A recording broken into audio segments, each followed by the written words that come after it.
David wiped the sweat from his forehead as he looked at the clock on his phone.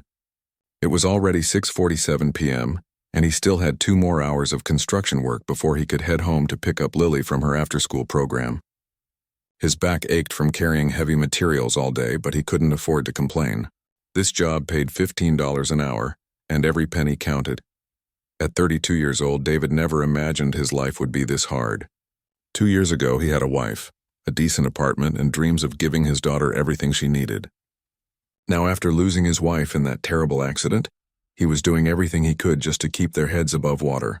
The medical bills from her final weeks in the hospital still arrived in the mail, like cruel reminders of what he'd lost. By 9 p.m., David was finally done with his construction shift. He quickly changed out of his work clothes in his beat-up Honda Civic and opened the rideshare app on his cracked phone screen. Time for job number 2. He would drive passengers around the city until 2 a.m., then grab a few hours of sleep before starting the cycle all over again. His first few rides were typical. A businessman heading to the airport who spent the entire trip on his phone. A group of college students going to a party who left candy wrappers in his back seat. An elderly woman visiting her grandson who told him stories about her late husband. David listened politely to everyone, knowing that good ratings meant more ride requests. Around 11 p.m., the autumn rain started falling harder than the weather app had predicted.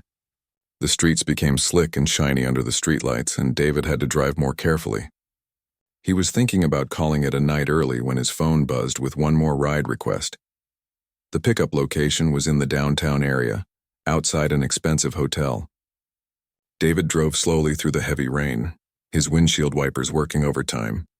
When he arrived at the address, he expected to see someone waiting under the hotel's covered entrance. Instead, he spotted a young woman standing on the street corner in the rain.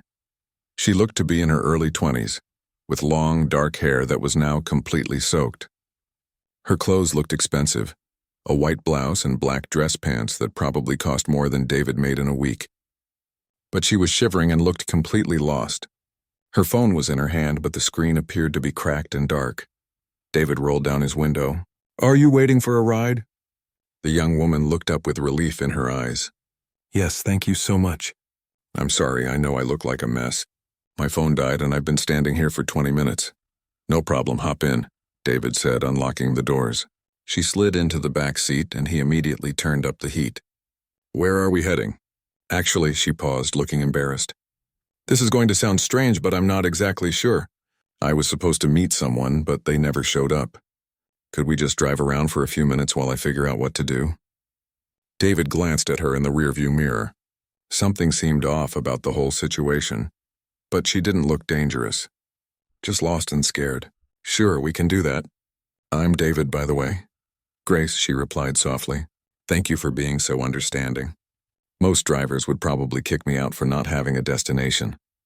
As they drove through the quiet downtown streets, David noticed that Grace kept checking her dead phone and looking out the windows nervously, as if she was worried about something. She seemed educated and well-spoken, but there was something vulnerable about her that reminded him of Lily when she had nightmares. "Are you okay?" David asked gently. "You seem pretty upset about more than just a missed meeting." Grace was quiet for a moment. "I'm having some family problems. Sometimes you need to get away from certain situations, you know?" David understood that better than most people. "I get it. Family can be complicated." After driving around for 15 minutes, Grace finally spoke up again. "This is really embarrassing, but I think my credit cards might be frozen. Some kind of banking issue. I can't pay for the ride right now, but if you could take me to an ATM..." "Don't worry about it," David said without thinking. The words came out before he could stop them. "Everyone has bad days." Grace looked shocked. "I can't let you do that. You don't even know me. Look, it's not a big deal. The ride wasn't that long anyway." David felt a little foolish for giving away money he desperately needed. But something about this girl's situation tugged at his heart. Maybe it was because he knew what it felt like to be alone and scared. "You're incredibly kind," Grace said, her voice shaking slightly. "But I still need somewhere to go tonight. All the hotels require a credit card, and I can't contact the people I was supposed to stay with." David found himself at a crossroads. The smart thing would be to drop her off at a police station or a shelter. He had his own problems and a daughter depending on him, but looking at this young woman in his rearview mirror Soaked and frightened, he couldn't bring himself to abandon her on the streets. "I have a couch," he heard himself saying. "It's not much and my apartment is pretty small, but you're welcome to crash there tonight if you're really stuck." Grace's eyes filled with tears. "Are you serious? You would do that for a complete stranger?" "My wife always said that kindness comes back to you when you need it most," David replied, though he sometimes wondered if that was really true.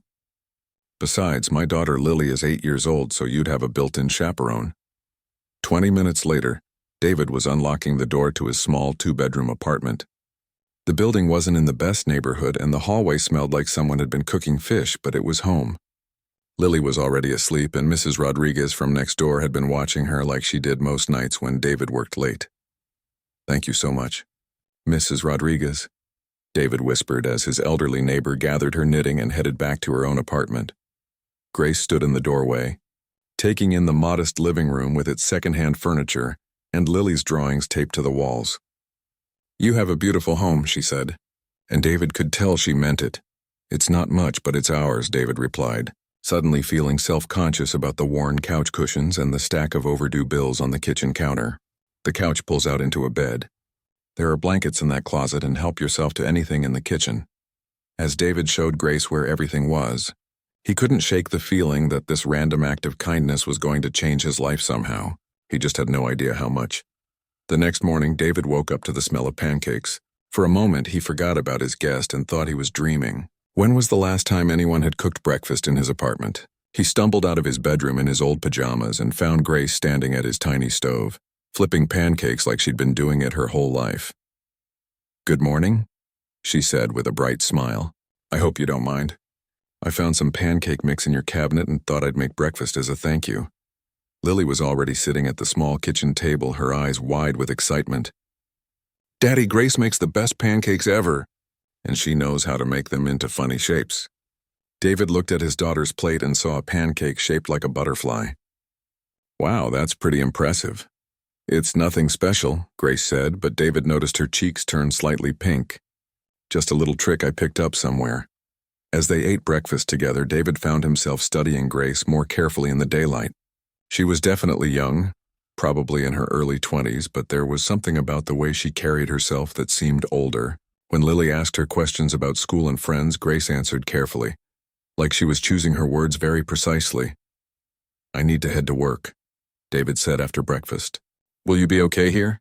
I can drop you off somewhere if you need to go." Grace looked uncomfortable. "Actually, I'm still having trouble with my phone and my bank cards. Would it be possible for me to stay one more day?" "I promise I'll figure everything out by tonight."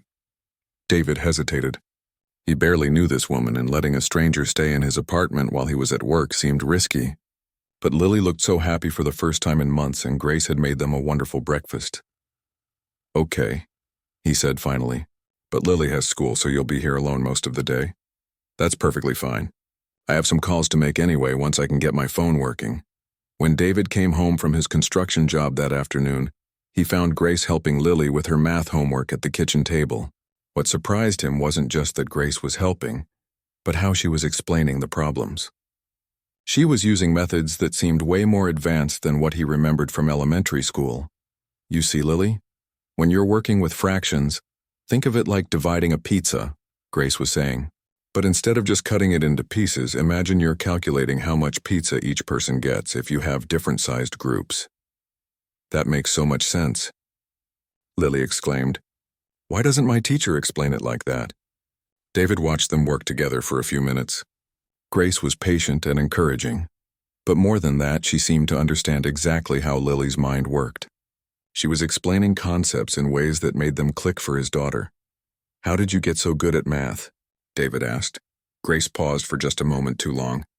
"I've always been good with numbers, I guess. It just comes naturally to me." That evening, while Lily was watching cartoons, David and Grace talked on the couch.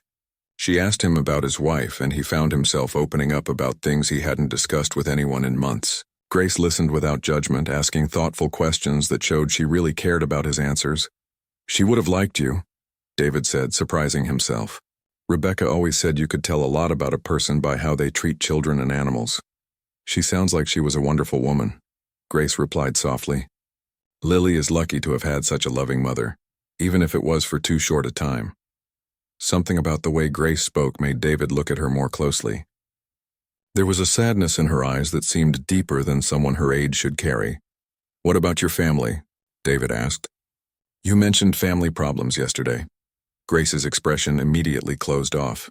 "It's complicated. Sometimes families have different ideas about what your life should look like." Before David could ask more questions, Grace's phone suddenly buzzed. She looked at it with surprise. "I thought your phone was broken," David said.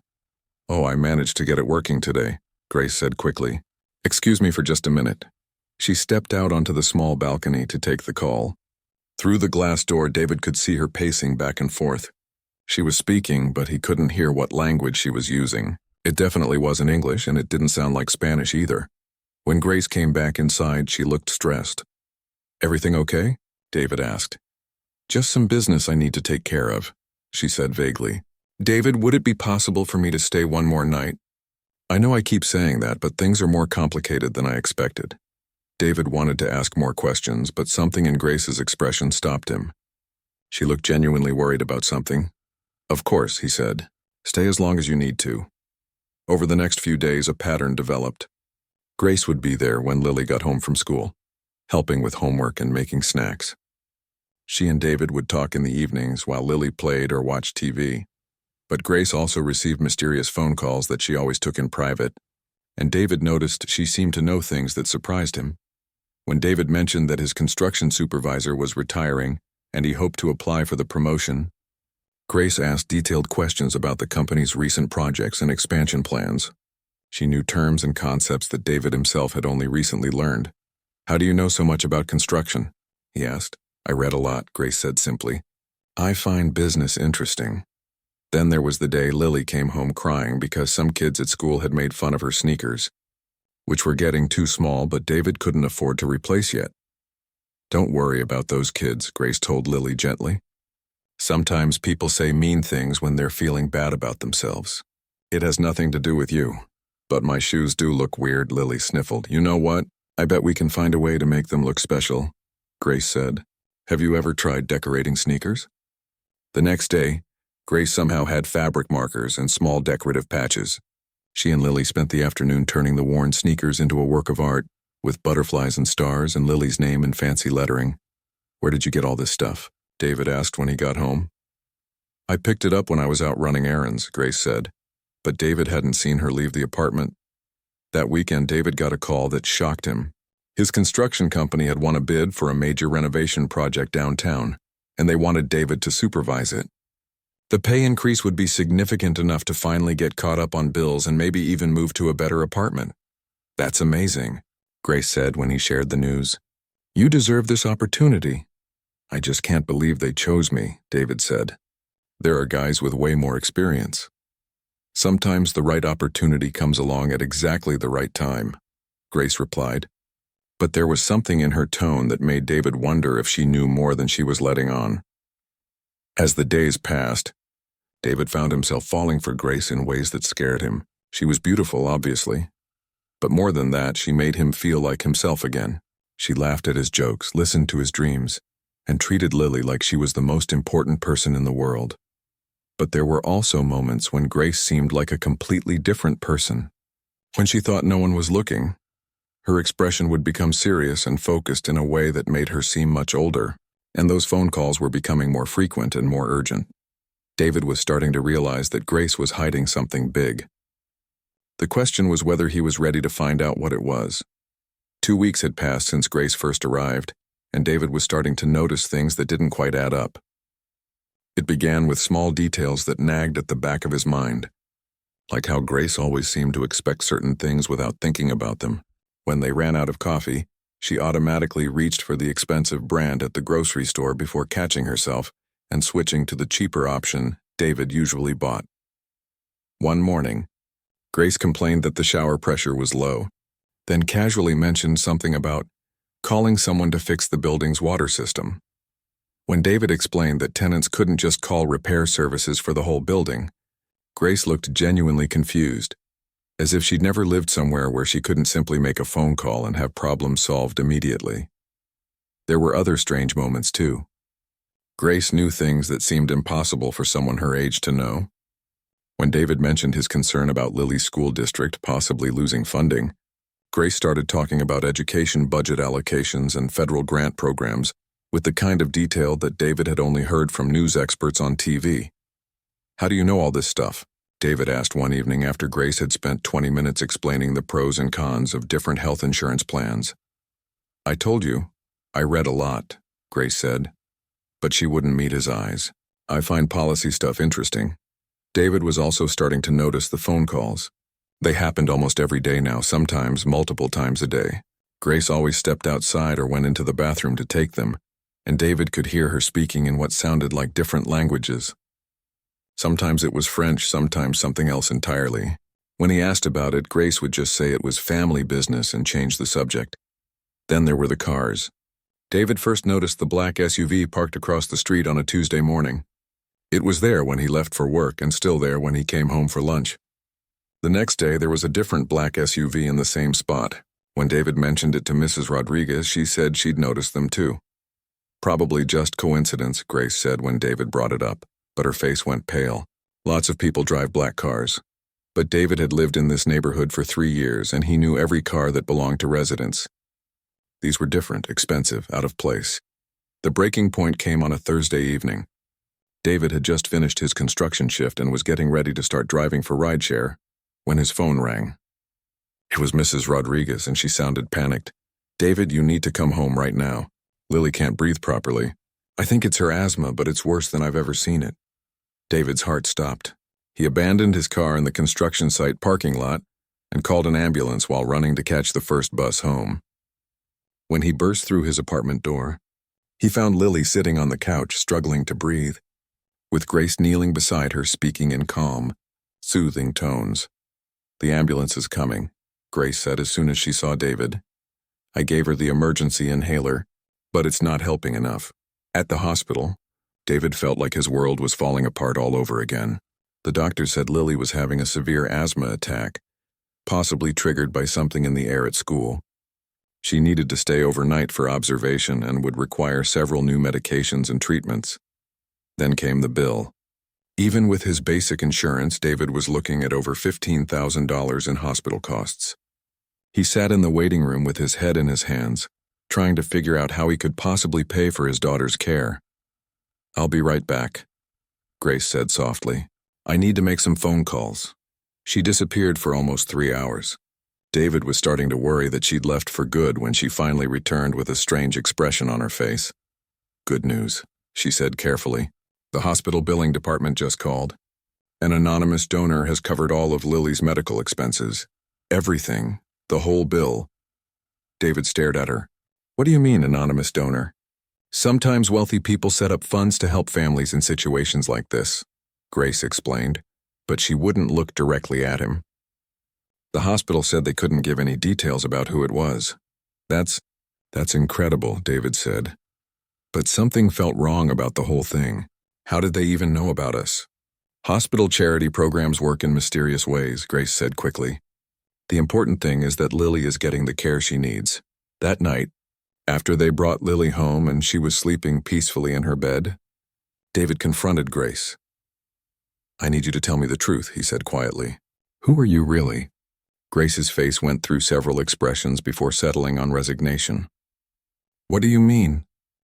"Come on, Grace, the expensive habits you try to hide. The fact that you speak multiple languages. How you know things about business and politics that most people our age don't know. And now this mysterious donor showing up right when we need help?" David sat down across from her. "I'm not stupid. Something's going on here."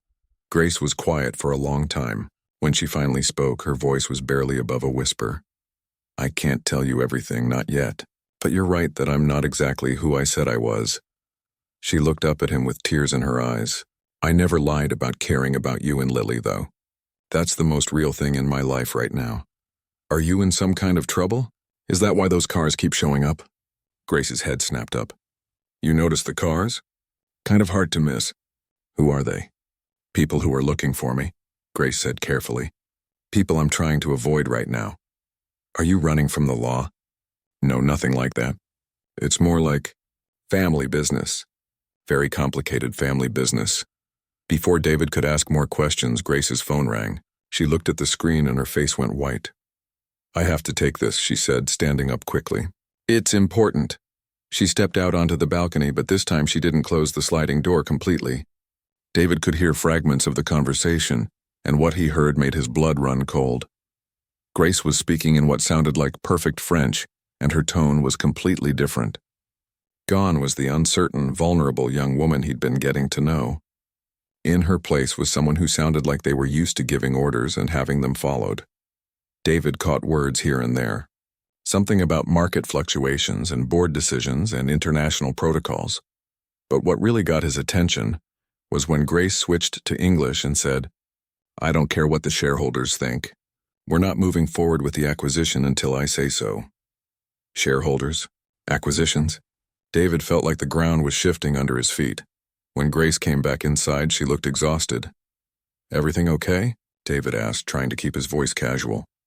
"Just family drama," Grace said, but she was wringing her hands nervously. "David, I may need to leave soon. Tonight, maybe tomorrow." "Because of that phone call?" Grace nodded. "There are some things I need to handle. Things I've been putting off for too long." David felt a panic rising in his chest. Over the past 2 weeks, Grace had become such an important part of their life. Lily adored her, and David had started imagining a future with her in it. "Will you come back?" he asked. Grace looked at him with such sadness that David felt his heart breaking before she even answered. "I don't know," she said honestly. "I want to. More than you know. But my life is complicated in ways that might make it impossible." That night, David lay awake thinking about everything that had happened. The mysterious hospital payment. Grace's knowledge about things she shouldn't know. The expensive cars watching their building. And most of all, that phone conversation where Grace had sounded like someone who controlled important business decisions. Who was the woman sleeping on his couch, and what had he gotten himself and Lily into by letting her stay? David woke up at 3 a.m. to the sound of Grace talking urgently on the phone in the kitchen. Her voice was low, but the walls in his small apartment were thin. He could hear her pacing back and forth, and she sounded more stressed than he'd ever heard her. "No, Uncle Richard, you cannot make that decision without me," Grace was saying in clear, crisp English. "I don't care if the board is pressuring you. Those are my companies, and any major changes need my approval." David sat up in bed, his heart racing. "Companies? Plural? What was Grace talking about?" "Listen to me very carefully," Grace continued, and her voice had a tone of authority that David had never heard before. "If you try to push through that merger while I'm away, I will make sure you regret it. I may be young, but I am not powerless, and you know it." David crept quietly to his bedroom door and opened it just a crack. Grace was standing by the window looking out at the street. Even in the dim light from the kitchen, he could see that her entire posture was different. She wasn't the uncertain, vulnerable young woman who had been staying on his couch. She looked like someone used to being in charge. "The Yamamoto deal is worth $47 billion, Grace said into the phone. $47 billion. You think I'm going to let you handle that without my input? You're out of your mind. $47 billion? David felt like he might be dreaming. People didn't just casually talk about numbers that large. That was the kind of money that governments dealt with, not individuals. "I'll be back in New York by the end of the week," Grace continued. "And when I get there, we're going to have a very serious conversation about your recent decisions. Don't test me on this, Uncle Richard. You won't like the results." Grace hung up the phone and immediately made another call. This time she was speaking in what sounded like Japanese, and David caught a few words that he recognized from business news shows. Words like stock prices and international markets. David quietly closed his bedroom door and sat on the edge of his bed, trying to process what he'd just heard. Grace wasn't just wealthy. She was talking about deals worth billions of dollars and making threats to someone she called Uncle Richard about decisions that could affect entire companies. The next morning, Grace was making breakfast as usual, but David could see the stress in her face. She kept checking her phone, and when she thought he wasn't looking, her expression was worried and distant. "Grace," David said carefully as they sat down to eat. "We need to talk." "What about?" Grace asked, but she wouldn't meet his eyes. "I heard your phone calls last night. The one about the $47 billion deal." Grace dropped her fork. For a moment, she just stared at him. Then she put her head in her hands. "Oh no," she whispered. "Oh no, oh no, oh no, who are you?" David asked gently. "And please, No more stories about reading a lot or being between jobs. I heard you talking about your companies. Plural. Grace looked up at him with tears in her eyes. David, I wanted to tell you. So many times I almost told you, but I knew that once you found out the truth, everything would change. The truth about what? Grace took a deep breath. My name is Grace Blackwell. My family owns Blackwell Industries. We control technology companies, energy companies, financial institutions, and manufacturing plants in 38 countries. The company is worth about $230 billion, and I'm the primary heir. David felt like the air had been sucked out of the room. 230 billion? Give or take a few billion depending on the stock market, Grace said quietly. I sit on the boards of 17 different companies. I have decision-making power over investments that affect millions of jobs worldwide. And I'm only 22 years old because my parents died in a plane crash when I was 19. David stared at her, unable to process what he was hearing. You're telling me that you're one of the richest people in the world? Top 50 usually. Sometimes top 25 if we have a really good quarter. And you've been sleeping on my couch for 2 weeks? Grace started crying. I know how this sounds. I know you probably think I was playing some kind of game or slumming it for fun. But David, I swear to you that's not what this was. Before David could respond, there was a loud knock at the door. Actually, it was more like pounding. Grace immediately went pale. They found me, she whispered. Who found you? My security team. My uncle's people. Maybe both. Grace stood up quickly. David, whatever happens next, please remember that everything I told you about caring for you and Lily was real. That was the only real thing in my life. The pounding on the door continued, and David could hear multiple voices in the hallway. His neighbors were probably wondering what was going on. Grace Blackwell, a woman's voice called through the door. This is Victoria Sterling, head of Blackwell Security. We need to speak with you immediately. David opened the door to find 5 people in expensive suits standing in his hallway. The woman in front looked like she could be a Secret Service agent. Behind her were 3 men who looked like they could bench press a car, and an older man in a business suit who looked furious. You must be Mr. Thompson, the woman said to David. I'm Victoria Sterling. We're here for Ms. Blackwell. Grace, the older man said, pushing past Victoria. What in the world do you think you're doing? Do you have any idea what chaos you've caused? The stock prices are fluctuating wildly because rumors are spreading that you've disappeared. Hello, Uncle Richard, Grace said coldly. I see you brought the cavalry. You've been missing for 2 weeks. Uncle Richard exploded. 2 weeks? The board is in panic mode. We have 3 major deals hanging in the balance. The merger with Yamamoto Industries alone could collapse if they think there's instability in our leadership. David felt like he was watching a movie. These people were talking about Grace like she was some kind of corporate royalty. Ms. Blackwell, Victoria said more gently, you need to come with us. There have been credible threats against your safety, and staying here puts both you and this family at risk. Threats? David asked, suddenly worried about Lily's safety.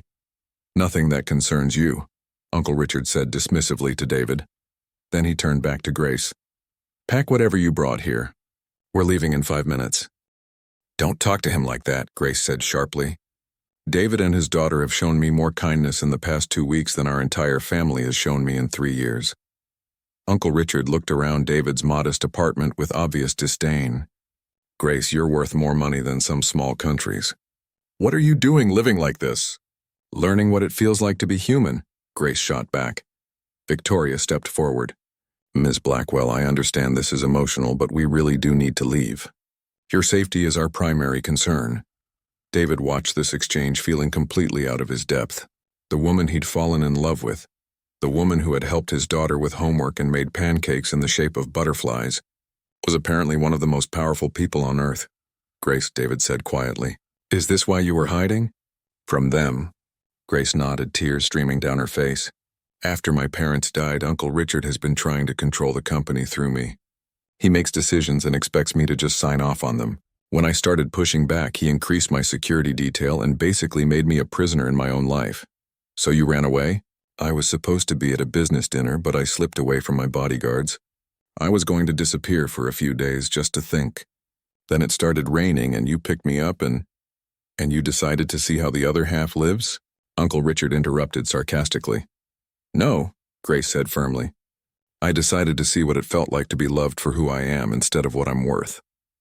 David felt his heart breaking and swelling at the same time. Grace loved him, but she was also so far out of his league that it felt like loving someone from a different planet. "Mr. Thompson," Victoria said kindly, "I'm sorry you got caught up in the situation. Ms. Blackwell should never have put you and your daughter at risk." "She didn't put us at risk," David said, finding his voice. "She saved us. Do you know what our life was like before she came here?" But even as he said it, David realized the horrible truth. Grace hadn't just helped them. She had fixed their problems with money that meant nothing to her. The hospital bill, the job promotion that seemed too good to be true, probably even the construction project his company had won. None of it had been real. It had all been Grace using her wealth to play house with a poor family. The realization hit him like a physical blow. Grace saw the understanding dawn on his face. "David, it wasn't like that," she said desperately. But David was already stepping back from her. "You paid for everything, didn't you? The hospital bill, my promotion, everything." Grace's silence was answer enough. David felt like a fool, a poor man who had been bought and paid for without even knowing it. 3 months passed before David saw Grace again. 3 long months of going back to his old routine of working construction during the day and driving rideshare at night. The mysterious job promotion had disappeared as quickly as it had appeared, and David was back to struggling to make ends meet. But somehow it felt different this time. Lily asked about Grace constantly for the first few weeks. "When is Grace coming back, Daddy?" She would ask every night at bedtime. Eventually, David had to explain that Grace had gone back to her real life. And sometimes people from different worlds couldn't stay together, no matter how much they cared about each other. What David didn't know was that Grace had been working behind the scenes in ways he never could have imagined. She had returned to New York and taken control of her company with a determination that surprised everyone, including Uncle Richard. But instead of focusing on maximizing profits, Grace had started something completely different. She used her influence to quietly improve David's entire neighborhood. A new community health center opened just 2 blocks from his apartment, offering free asthma treatment for children like Lily. The local school district suddenly received a massive anonymous donation that allowed them to hire new teachers and update their programs. The construction company where David worked got several new contracts for affordable housing projects that paid their workers better wages. Grace never put her name on any of these projects. She worked through foundations and shell companies, making sure that no one could trace the improvements back to her. She wanted to help David's community, but she also knew that David would never accept help if he knew it came from her. Meanwhile, Grace was fighting her own battles. Uncle Richard had tried to have her declared mentally incompetent to run the company, claiming that her erratic behavior proved she wasn't fit to control billions of dollars. Grace had to prove to a room full of lawyers and board members that she was perfectly capable of making sound business decisions. "My personal life has nothing to do with my ability to run this company," Grace had told the board during a heated meeting. "In fact, stepping away from this world for a few weeks gave me perspective that has already resulted in 3 highly profitable new ventures." She was right. Under Grace's leadership, the company was actually performing better than it had in years. But Grace felt empty inside. She had power, money, and respect, but she had lost the one thing that had made her feel truly alive. The breaking point came when David's construction company announced they were closing down. The owner couldn't compete with larger corporations, and all the workers, including David, would lose their jobs by the end of the month. David was back to square one, trying to figure out how to support his daughter. That's when Grace made a decision that would change everything. She showed up at David's apartment on a Tuesday evening. But this time she wasn't alone. Victoria Sterling was with her, along with a small team of people in business suits. But Grace looked different.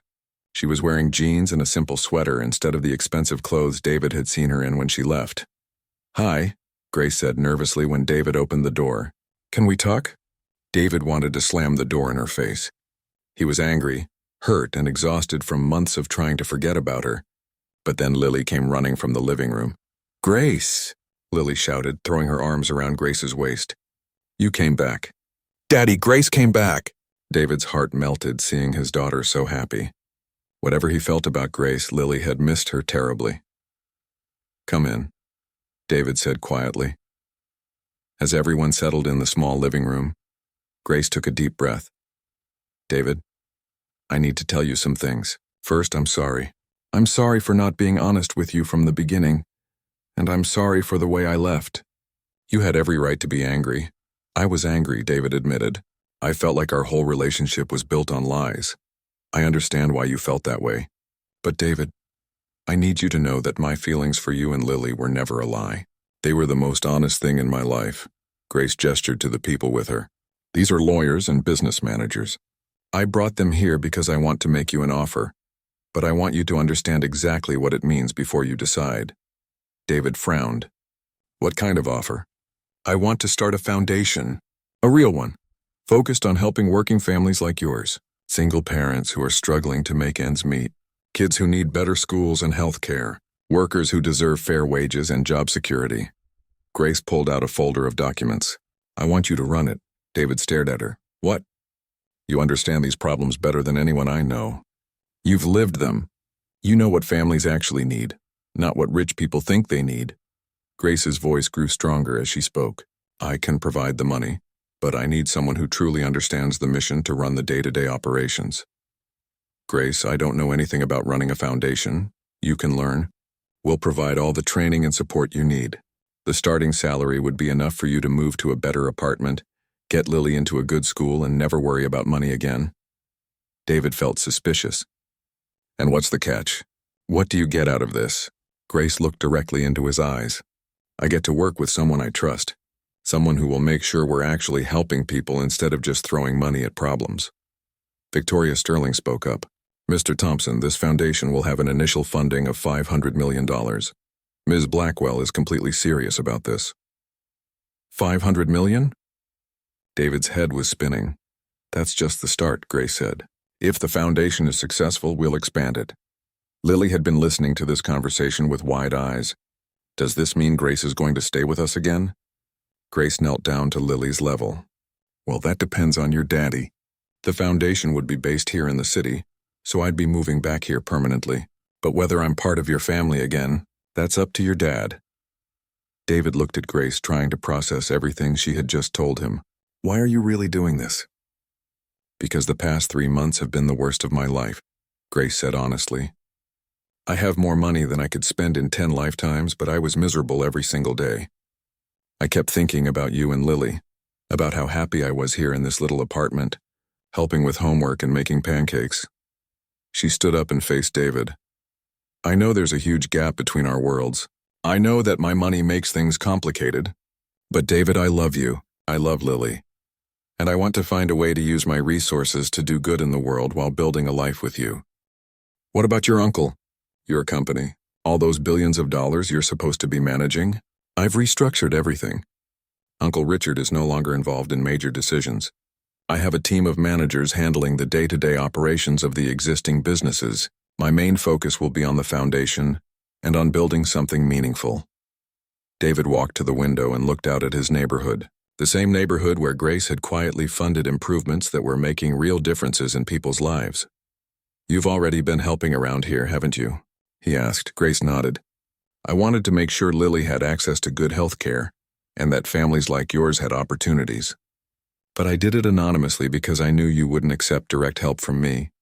And now you're offering me a job instead of charity. I'm offering you a partnership, a chance to work together to help other families while building our own. David turned back to Grace.